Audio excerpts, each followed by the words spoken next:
Você já sentiu que sua vida estava finalmente indo para o caminho certo, para, de repente, tudo desmoronar como se o universo conspirasse contra você? É assim que eu me sinto toda vez que lembro da minha história. E, sinceramente, até hoje me pergunto: por que comigo? Meu nome é Roberto Lima, mas na oficina todo mundo me chamava de Betão. Hoje eu tenho 42 anos, mas minha vida parou quando eu tinha 35. Desde moleque eu era fascinado por carros. Eu passava horas assistindo meu pai consertar o nosso Fusca azul. Ele me ensinava pacientemente o nome de cada peça, cada parafuso, e eu me sentia o garoto mais feliz do mundo por poder ajudar. Era como se, a cada peça ajustada, a gente fosse consertando também as rachaduras que a vida deixava na nossa família. Cresci num bairro simples de Campinas. Minha mãe trabalhava como cozinheira em uma escola, e meu pai ganhava pouco como mecânico, mas nunca deixou faltar nada para mim e meus 2 irmãos. Desde cedo entendi o valor de cada centavo e aprendi que trabalho duro é a única coisa que ninguém pode tirar da gente. Eu sonhava em seguir os passos do meu pai, mas melhor, queria ser reconhecido como o melhor mecânico da cidade.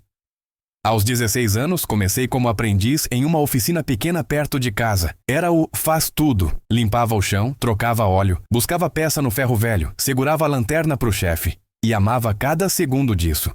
Porque cada mancha de graxa que grudava na minha pele era como uma medalha, um símbolo do meu esforço. Eu voltava para casa orgulhoso, contando para minha mãe sobre cada motor que ajudava a desmontar. Com 20 anos, consegui um emprego fixo em uma das oficinas mais tradicionais da cidade. Aos poucos, fui me destacando. Era o primeiro a chegar, o último a sair. Tratava cada carro como se fosse meu, cada cliente como se fosse um amigo.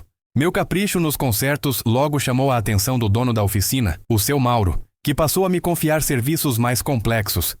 Em pouco tempo, virei o mecânico mais requisitado. Cheguei a ter fila de clientes pedindo que apenas eu cuidasse dos seus carros. E isso, ao invés de me trazer apenas alegria, acabou despertando inveja em alguns colegas. Mas naquela época eu não via isso. Estava cego pela felicidade. Tinha acabado de casar com a mulher que amava, a Fernanda. Compramos nossa casinha financiada, pintamos cada parede juntos, escolhemos cada móvel com carinho. Nos fins de semana, eu fazia churrasco para os amigos na garagem, orgulhoso do que estava construindo. Era como se eu tivesse vencido na vida, sabe? Eu tinha tudo o que sempre sonhei. No trabalho, meus serviços recebiam elogios. Clientes voltavam só para me agradecer. Diziam que seus carros nunca tinham rodado tão bem. Alguns até deixavam gorjetas generosas. O dono da oficina chegou a me chamar para conversar sobre virar seu sócio no futuro. Eu me sentia no auge, mas foi aí que a coisa começou a desandar.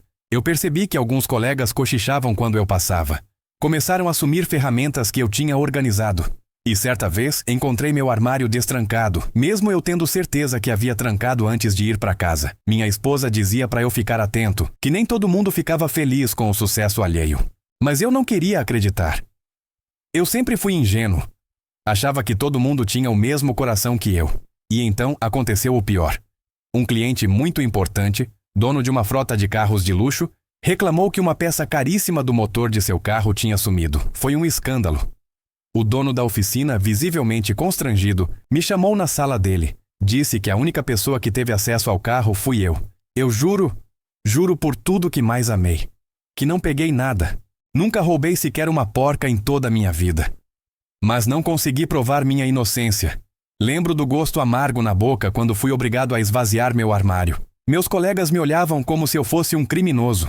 Alguns sorriam de canto, como se estivessem satisfeitos em me ver cair. Quando saí pela porta, senti o peso de dezenas de olhares me queimando pelas costas. E foi ali, no portão da oficina, que meu mundo começou a ruir. Voltei para casa com a cabeça baixa.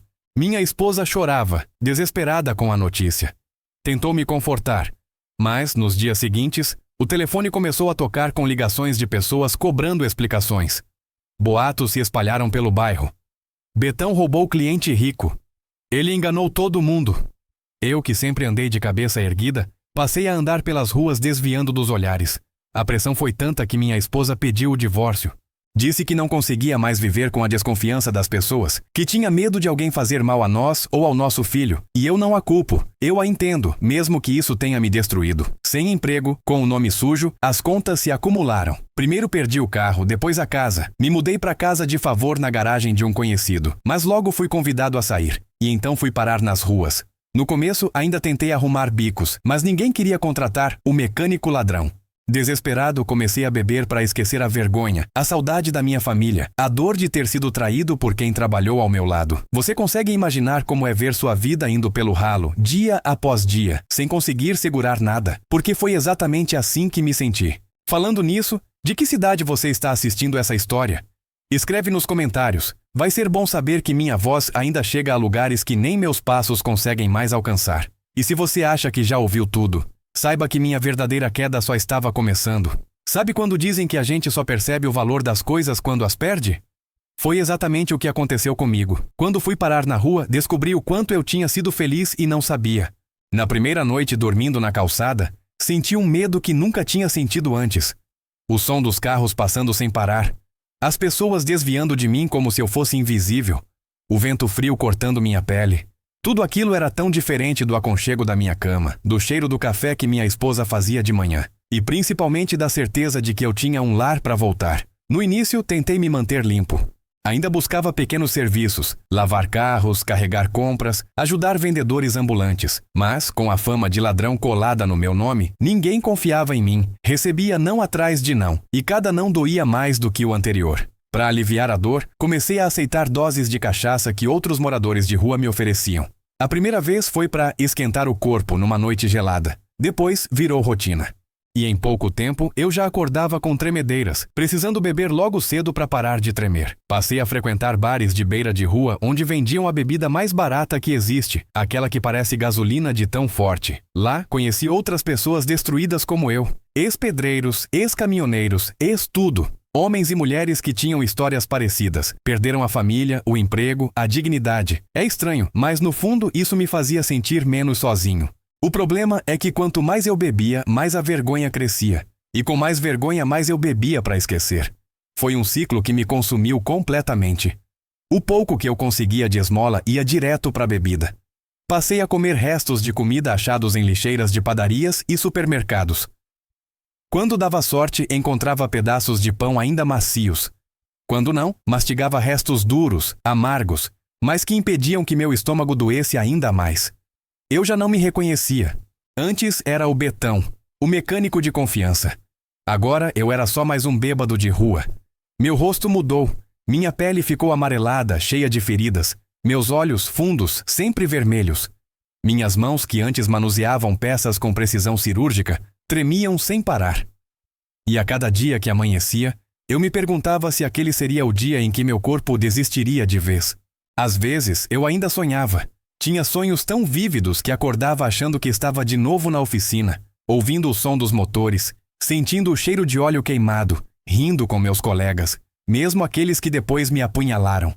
Mas, quando abria os olhos e via apenas o céu nublado, os pombos disputando migalhas e o cheiro azedo do meu próprio corpo, a realidade me acertava como um soco. Teve uma noite em especial que marcou meu fundo do poço. Eu estava deitado em uma marquise perto da rodoviária. Chovia muito e minha coberta de papelão já tinha se desmanchado. Eu tremia, molhado, e não tinha mais força para ficar de pé. Lembro de ver uma família passando correndo para não se molhar. A mãe abraçando forte a criança. O pai carregando sacolas. E eu pensei, será que algum dia vou poder abraçar meu filho de novo? Foi nessa noite que chorei como nunca havia chorado na vida. E não chorei de dor física, mas da dor de ter perdido tudo. Às vezes, algumas pessoas me reconheciam quando passavam. Não é você, Betão, o mecânico da oficina do seu Mauro? Eu sentia vontade de desaparecer. Alguns me ofereciam moedas sem me olhar nos olhos. Outros me apontavam para amigos como aquele que roubou o cliente rico. Cada palavra dessas me afundava mais. É curioso como a mesma região onde fui respeitado se transformou no cenário do meu inferno. Cada esquina tinha lembranças. A padaria onde eu comprava café com minha esposa, o posto de gasolina onde calibrava pneus dos meus clientes, a escola onde sonhei em matricular meu filho. Tudo isso virou lembrança de um passado que parecia pertencer a outra pessoa. Mas apesar de tudo, lá no fundo, algo em mim ainda não morreu. Um fio de esperança que me faz, mesmo bêbado, pensar: será que um dia vou poder provar que sou inocente? Será que alguém vai acreditar em mim de novo? Porque, acredite, a dor de ser chamado de ladrão sem ter roubado nada é maior do que qualquer fome, frio ou solidão. E se você acha que minha história não pode piorar, espera até ouvir o que aconteceu quando comecei a pensar em tirar minha própria vida. Eu não sei se você já chegou a um ponto em que pensou: talvez seja melhor acabar com tudo agora mesmo. Eu cheguei. Foram mais de uma vez, na verdade. A primeira foi numa madrugada em que acordei na calçada molhada, depois de beber até desmaiar. Senti tanta vergonha de mim mesmo, tanto ódio por ter deixado tudo chegar naquele ponto, que caminhei até a beirada de um viaduto. Fiquei ali parado, olhando os carros passando lá embaixo, cada farol parecendo um ponto de luz que sumia rápido, como minha própria vida. Eu chorei tanto naquela noite que achei que não teria mais lágrimas. O gosto do choro se misturava com o gosto amargo da cachaça que ainda sentia na boca. Fiquei ali, tremendo de frio e medo, pensando em pular. Mas de repente uma lembrança me impediu. A lembrança do dia em que meu filho, ainda pequeno, me entregou um desenho nosso juntos, com a frase: "Papai é meu herói". Foi como se eu ouvisse aquela vozinha me chamando: "Papai, volta para casa". E aquilo me fez descer dali, mesmo sem saber para onde ir.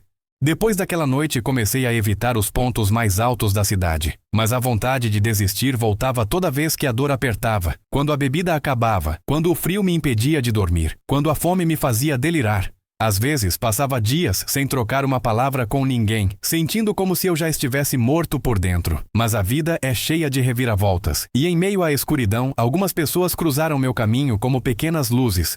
Uma senhora que fazia sopa para moradores de rua aos domingos começou a conversar comigo. Dona Zuleika era o nome dela. Ela dizia que lembrava de mim na oficina, que tinha levado o carro dela lá anos antes. Mas, em vez de me acusar ou perguntar sobre o que aconteceu, ela apenas me oferecia sopa quente e ouvidos. "Você não precisa viver assim para sempre, meu filho", ela dizia enquanto me entregava um cobertor velho. E acredite, ouvir isso depois de tanto tempo sendo tratado como lixo me fez chorar de novo. Mas, dessa vez, não de vergonha, e sim de alívio, por lembrar que ainda existia gente boa nesse mundo. Comecei a ir mais vezes até onde Dona Zuleika distribuía sopa. Lá, conheci um grupo de voluntários que ofereciam ajuda para quem queria sair das ruas. Eles falavam de abrigos, programas de reabilitação, oportunidades de cursos. Eu ouvia tudo, mas no começo, não acreditava que aquilo poderia se aplicar a mim. Eles não sabem quem eu sou, eu pensava. Não sabem do que me acusaram, do que perdi. Mas, em um desses encontros, um dos voluntários, um rapaz chamado Tiago, sentou do meu lado e me disse: "Você acha que é o único que caiu? Todos nós erramos, alguns mais, outros menos. Mas só quem não levanta é que perde de verdade". Aquilo mexeu comigo de um jeito que eu não consigo explicar. Passei a pensar dia e noite se eu ainda teria forças para tentar recomeçar. Foi aí que decidi, pela primeira vez em anos, parar de beber, pelo menos por alguns dias. O processo foi horrível. Meu corpo doía, eu suava frio, vomitava o pouco que conseguia comer. A abstinência parecia um monstro dentro de mim, querendo me matar. Mas, cada dia sem álcool, eu lembrava do meu filho, e isso me dava força. Eu sei que ainda tenho um longo caminho. Ainda estou na rua, ainda dependo de doações, ainda tenho medo de recair. Mas também sei que, se eu continuar tentando, talvez um dia eu consiga reconstruir minha vida. Nem que seja começando com pequenos passos, como provar minha inocência ou conseguir um emprego de novo. Você que está assistindo essa história, consegue imaginar como seria perder tudo por uma mentira? Já pensou como reagiria se fosse acusado de algo que não fez e perdesse sua família, sua casa, sua dignidade? Escreve aí nos comentários, quero muito saber sua opinião. Às vezes, compartilhar o que a gente sente é o primeiro passo para evitar que outras pessoas passem pelo que eu passei. E se essa história tocou seu coração, se inscreve no canal. Assim, mais gente pode conhecer histórias reais como a minha. E quem sabe a gente consiga ajudar alguém que esteja vivendo no limite. Mas a pergunta que não sai da minha cabeça é: será que o mundo vai me dar outra chance? Ou estou condenado a ser lembrado para sempre como o ladrão que nunca fui? Sabe? Depois de tudo que vivi, eu aprendi que a vida não mede esforços para ensinar a gente. Às vezes, ela usa o amor, a conquista, a felicidade. Outras vezes, ela nos ensina com dor, perda e solidão. Comigo foi a segunda opção, e eu não desejo isso para ninguém. Hoje, quando me olho no espelho sujo de algum banheiro público, quase não reconheço o homem que vejo ali. O rosto cheio de marcas, os olhos cansados, os dentes já falhando, a barba mal cuidada. Mas, lá no fundo, eu ainda enxergo o Betão que amava o que fazia, que tinha orgulho de ver um carro sair da oficina tinindo, que sorria quando ouvia o ronco de um motor que ele mesmo recuperou. Esse Betão ainda existe. Ele só está machucado, mas não morto. Refletindo sobre tudo que passei, percebi que meu maior erro foi confiar demais em quem não merecia. Fui ingênuo ao achar que a inveja não existia, que bastava trabalhar duro para ser reconhecido para sempre. Também errei quando permiti que a bebida fosse meu refúgio. Pensei que afogar a dor no álcool resolveria algo, mas só fez abrir um buraco ainda maior debaixo dos meus pés. Mas se tem uma coisa que a rua me ensinou, é que ninguém nasce preparado para cair, mas todos podemos aprender a levantar. Vi pessoas que viveram no fundo do poço por anos e, com ajuda, conseguiram recomeçar. Alguns voltaram a estudar, outros abriram pequenos negócios. Não é fácil, não é rápido, mas é possível. E eu sei que, se eu tiver mais uma chance, posso ser mais forte do que fui antes. Quando passo pelos mesmos lugares onde fui admirado, sinto o peso das lembranças. Mas também penso que, talvez, um dia eu possa andar por essas ruas de cabeça erguida de novo, sem medo dos olhares. Penso em reencontrar meu filho, poder olhar nos olhos dele e dizer: o papai errou, mas nunca desistiu de lutar. É esse pensamento que me faz querer continuar. Se você está assistindo até aqui, quero te agradecer de coração. Significa que você se importa. E se puder, compartilha essa história. Pode ser que alguém em algum lugar esteja precisando ouvir que ainda existe esperança, mesmo quando tudo parece perdido. E me responde nos comentários: você acredita em segundas chances? Você acha que alguém que errou, ou foi acusado injustamente como eu, merece recomeçar? Quero muito saber o que você pensa. Porque no fundo ainda sonho em encontrar pessoas que acreditam que ninguém deve ser condenado para sempre por um erro ou uma mentira. E se quiser conhecer mais histórias como a minha, se inscreve no canal. Cada inscrição ajuda a manter viva essa voz que, mesmo machucada, ainda quer gritar ao mundo que vale a pena tentar de novo. Porque, no fim, a maior lição que aprendi é que, enquanto houver vida, ainda há tempo para tentar virar o jogo.